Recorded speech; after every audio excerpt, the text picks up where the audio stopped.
তো প্রথমেই চলে গেছিলাম আমরা এই বুদ্ধ মন্দিরে। তো এখানে ভেতরে গিয়ে দেখলাম এখানে মানে প্রচুর কারিগর কাজ করছেন, যে ওনারা মানে পাথর কেটে মূর্তি তৈরি করছেন। এখানে লম্বা দিয়ে সব লাইন দিয়ে বসে কাজ করছেন। ইনফ্যাক্ট এটার অপোজিটে শোরুমও রয়েছে।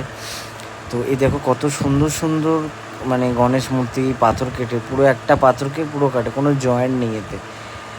এই সাইডেও রাখা আছে, ওখানে শোরুম কটায় খোলা হয় কটায় বন্ধ তার টাইম দেওয়া আছে। অনেক মূর্তি রাখা রয়েছে এদিকে। আর কি সুন্দর সিঁড়ির চারিপাশে গাছ রাখা হয়েছে এখানটায়। মানে দেখতে গেলে খুবই সুন্দর মন্দিরটা। একদম কেউ নেই, পুরো ফাঁকা মন্দির, শুধু কারিগরেরা কাজ করছে আর আমরাই ছিলাম জাস্ট। আর এমনি আদার্স কোনো লোক নেই। এখানে দুপাশে দুটো সিংহ রাখা আছে, আর সামনেই এখানে বুদ্ধ মূর্তি রয়েছে। তো আমি সাইড দিয়ে, যেহেতু সিঁড়ি আছে, আমি ওখান দিয়ে তো কোনো সিঁড়িতে ছিল না, তাই সাইডের সিঁড়ি দিয়ে আমি ওপরে ওঠার জন্য এদিকে চলে এলাম, যাতে সামনে থেকে আমি ভিডিওটা তুলতে পারি ভালো করে ভেতরটা। কারণ অত দূর থেকে কিছু দেখাও যাচ্ছে না, আর জুম করলে কিছু আসছিল না। এই যে এইখান থেকে ভালো বোঝা যাচ্ছে।